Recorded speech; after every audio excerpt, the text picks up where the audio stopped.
Leet code का problem number 412 फिज बस। चलिए इसको समझते हैं, उसके बाद इसको जावास्क्रिप्ट में सॉल्व करेंगे। तो ये प्रॉब्लम ये कहता है कि हमें एक नंबर n मिलेगा which will be N integer, इस केस में 15 है।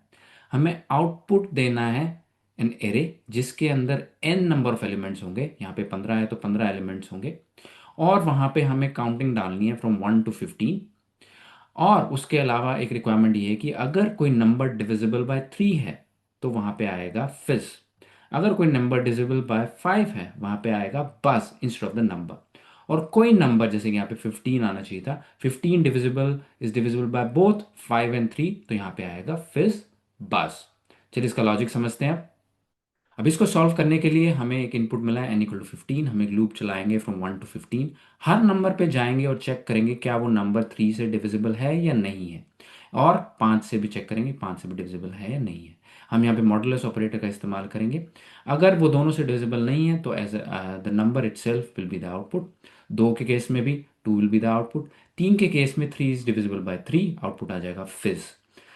4 के केस में 4 is divisible by not divisible by 3 and 5, तो आउटपुट आ जाएगा 4 ही। 5 के केस में 5 is not divisible by 3 but divisible by 5, output आ जाएगा बस।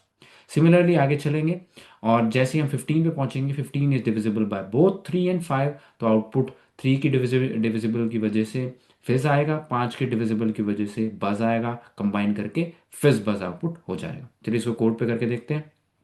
यहाँ पे हमारे पास फिज बस फंक्शन है जो कि इनपुट नंबर ले रहा है, जिसको हम वैलिडेट कर रहे हैं और चेक कर रहे हैं कि वैलिड इंटीजर है या नहीं है। उसके बाद एक रिजल्ट ले रहे हैं जिसको हम रिटर्न करेंगे। एक लूप चला रहे हैं जो 1 से स्टार्ट हो रहा है और इनपुट नंबर तक जा रहा है।